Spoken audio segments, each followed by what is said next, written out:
This is the Palmetto State Armory PA10 Gen 3. The Gen 3 PA10 is chambered in .308 Winchester, has an 18-inch barrel featuring a mid-length gas system and a 5-position low-profile adjustable gas block so you can tune it however you need. The Gen 3 lower receiver includes relief cuts, which give you a broader compatibility with other brand .308 bolt carrier groups. Both upper and lower receiver are forged, and the Gen 3 comes with a Geisley Super Semi-Automatic Enhanced Trigger, a Magpul STR stock, and a PSA overmolded A2 grip, with a really good rubbery tacky texture. The Geisley Super Semi-Automatic Enhanced Trigger is a 2-stage trigger totaling a full total pull weight of 3.5 pounds and is not adjustable. So I've taken the PA10 out 4 times now since receiving it and have put probably close to about 350 to 400 rounds through it. Now the big question is, how has it performed since I've gotten it, and have there been any issues or any hiccups along the way? So when I first got the PA10, I wanted to shoot it right away. Unfortunately, I haven't received my Ride-On X3 Tactics yet, so I took my Vortex Crossfire 3-9 and just mounted it up. For some reason, I couldn't get that front scope ring past the handguard onto the receiver, so it's mounted a little wonky, but it worked just fine just for testing it out for the first time. So this is the Palmetto State Armory PA10 Gen 3. This thing's pretty cool so far. I have not fired it yet. I just mounted a cheap little Vortex Crossfire 3-9x40 scope. Haven't sighted it in yet or anything. I just want to shoot 10 rounds through it just to get the feel for it. And then I'll probably work on sighting in this rifle later. But just something that we can get the feel for, if you know what I mean. So I have a short range rifle target right down there, basically where my finger is pointing. You can see it right there. That's a short range rifle target made by shootsteel.com. Let's see how it holds up against a .308. Chambered nicely. Let's do it. Wow. Haven't sighted it in yet, but not bad. The scope is a little low. I really got to get my cheek down in there.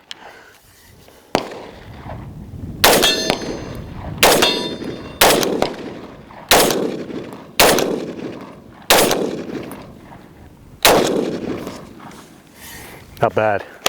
This thing feels excellent. And that's about all I did for the first time when I took the gun out. I plinked a little bit more, and yeah, don't worry, the back window of my truck is just fine.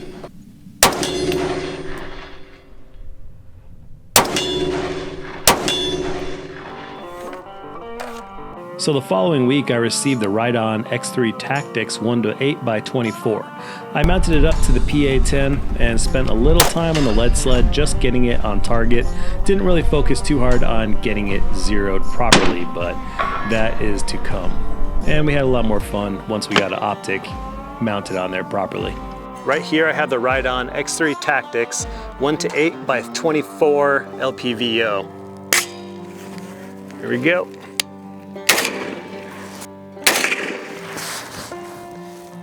2,748,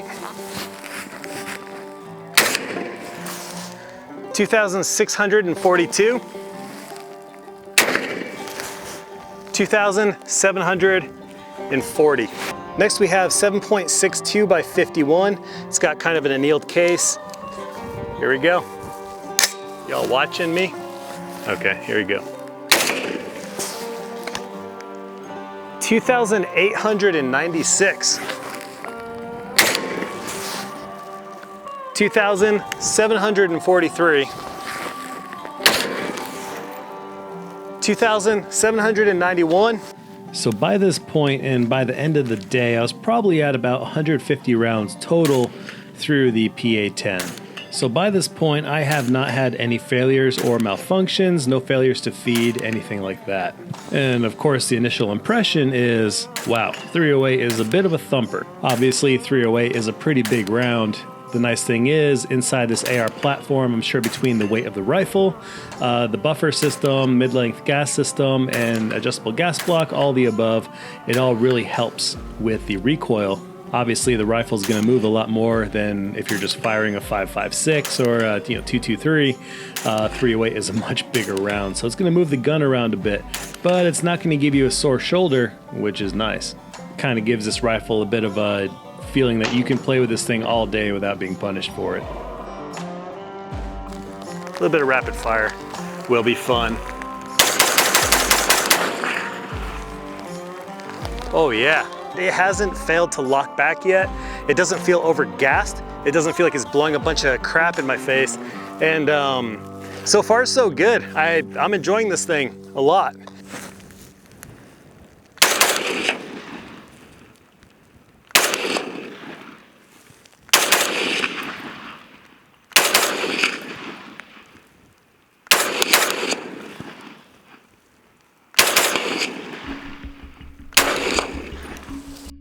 All right, so I'm kind of doing like a dual test right now.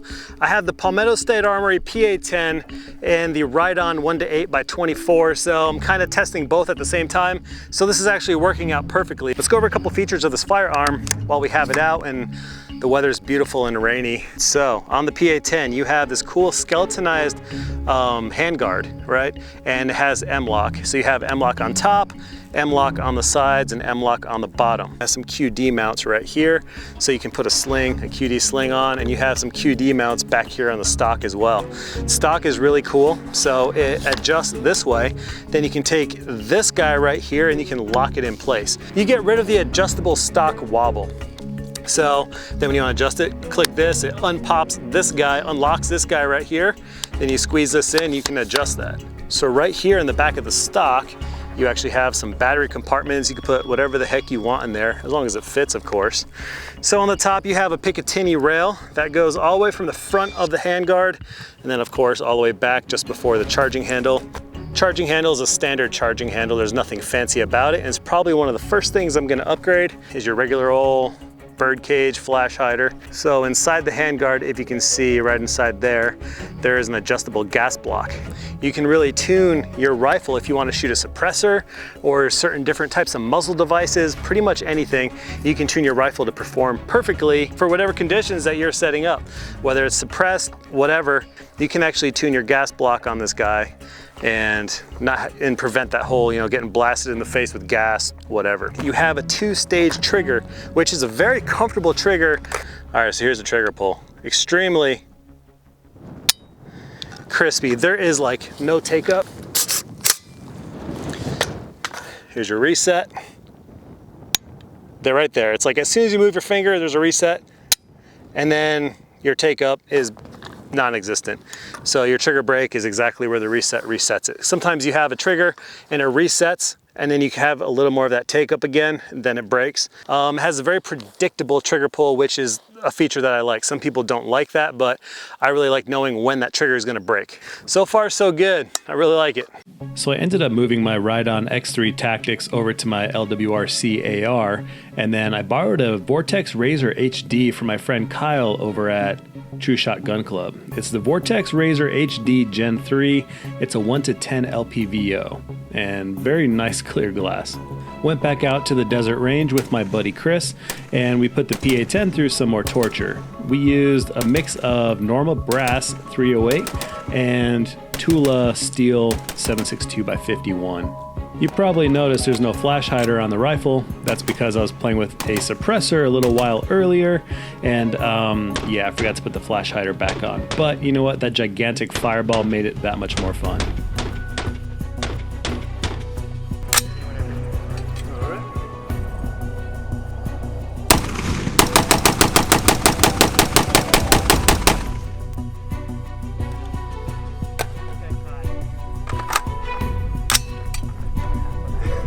Ready? Okay, go ahead.